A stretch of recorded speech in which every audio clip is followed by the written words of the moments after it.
The Detroit Lions simply choked against the 49ers. We share our reasons to the Lions' collapse in the NFC Championship game. But it all went downhill. Credit to the Niners for doing what they did. But this game is strictly on Dan Campbell. I don't care what anybody has to say. Both of those going for fourth down, I don't care. Both of them are bullshit. Both of them should not happen. I don't care. Zero excuses whatsoever. For sure the second one, but even the first one, because you're telling me that you could have been up 3 possessions. And guess what happened because you missed that opportunity? The Niners went down and scored. Then Jahmyr Gibbs, I believe, fumbled. Yeah. And then they scored off that and it was a tie game. At least, let's just say you hit the field goal and they did exactly that, you're still up. Which means you put Brock Purdy and that team in a still a come from behind situation. You couldn't do that. I don't care. I understand that was your philosophy all year. Go for it, be aggressive, have this underdog mentality. But dude, you're in the championship game. You're up by a lot. How do you choke this? Like, there's no excuse for you to go for it on both of those plays. The second one, me and you agree, and you'll bring that up in a second. You would have been up 3 possessions. Yeah. I would understand if it was a 10-point game. Fine. But because it still would have been a 2-possession game. But 3-possession game, you put up, and it was like midway through the third. You could have put all the pressure on the Niners there. A lack of execution from the players on the field proved to be costly, especially the dropped passes. Second one, I 100% agree with you. The first one, I probably 85% agree with you. The 85% coming from, yes, you would have 3-possession lead. The other 15% is the guy had 2 hands on the ball right in his chest. I don't care who you are in the league. I don't care if you're freaking Jalen Reagor, Nelson Aguilar, or freaking Tyreek Hill. When the ball is like right here, 2 hands on it, or even if it was like this or this, I'm catching that ball. How are you not catching it? I don't get that. That's number one. That's the only thing I had knock on that too, for that first play. Second one, 100% agree with you. You gotta tie the game. Don't get me wrong. Yeah. But that guy, I think with Josh Reynolds, he didn't do his job as an NFL wide receiver. Listen, I don't care. You had 2 hands on the ball. You have to make that play. That call, yes, Dan Campbell does deserve obviously blame for going for on 4th down. I'm going to make that play 50-50, 50% on Dan Campbell, 50% on Josh Reynolds, because I don't give a damn who the hell you are. I'm expecting you to catch the ball too. I'm not saying you're shit, but like, I'm expecting you to catch the ball. I'm expecting every single person that can walk to catch that ball. See, listen, here's the thing. 2 things are going to be right. He should have made the play, for sure. But it should not have got to that point. Because like I said, 2 things could be right. He could have made the play. I would tip my cap off to him. But I still, before the play went down, I'm like, why are you going for this? Yeah, I was going. That's fair. That's fair. Don't get me wrong, but nobody's complaining if you caught that, and it should have been caught. That. I tip my cap off to it. Nobody was complaining. As a coach, you also got to realize you're in a hostile environment as well. You're not at home. I would understand it even more if you were at home. You're in a hostile environment, and on top of that, like, there's a risk factor of him dropping the ball. No matter what, there's going to be a risk of him dropping the ball, and that's exactly what happened, and you ruined it. Yeah. That play call should not happen. You cannot have that. You should have made that a 3-possession game.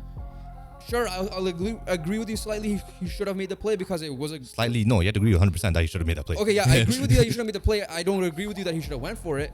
I know you said 85%. I didn't say, yeah. But it was a good play call. I give Ben Johnson, Dan Campbell credit for the play call, mainly Ben Johnson.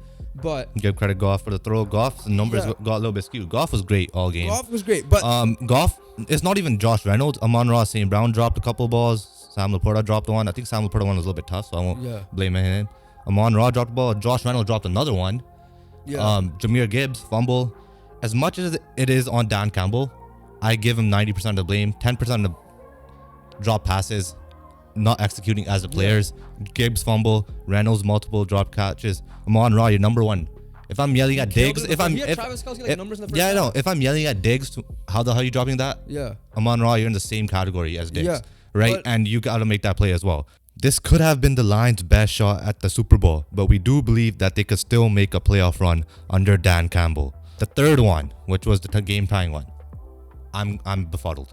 Yeah. I'm so confused. And you said it yourself after the game. You might not have this opportunity again. And listen, you have the whole fan base loving you. In one moment, this, like you said it in your post game. You said it whatever that you may never have this opportunity again.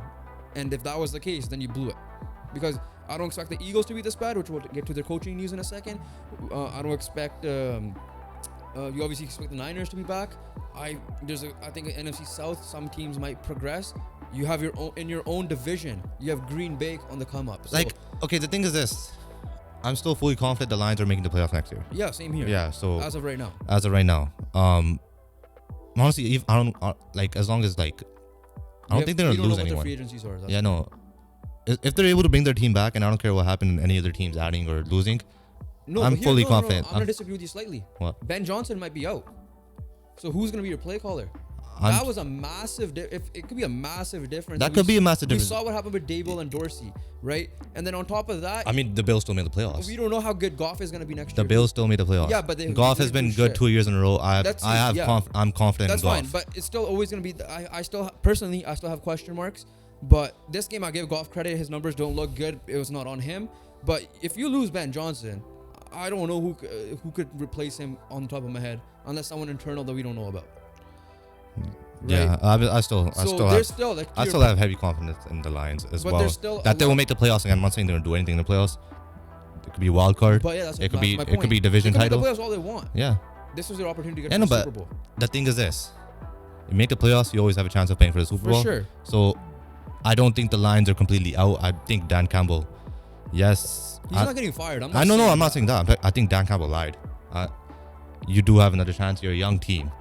You have another chance. I don't think he lied either. Yeah. Because he's like you said. Yeah, no, you don't get it every year. Don't get me wrong. But he's saying that I'm saying as a squad, you're a young team still. I still have confidence in that team that they could make an NFC Championship again under the Dan Campbell era. But I do agree with him that this could be his only opportunity. That part's true too. Yeah, so that can be true. That can be true. But so I don't think he lied. Huh? Like he said lied. I don't think he's lying. You might believe it or not. That's analyzation is a different point. But I don't think he's lying. Yeah, I probably should have said I don't believe it as much. Yeah. So because at the same time you said I don't regret my decision. Yeah, so but I don't know what the hell to believe then. I really hope next year, even during the regular season, you kind of take that underdog mentality away because you're no longer the underdog. Check out the full episode of the podcast on screen and be sure to subscribe to Beyond the Radar.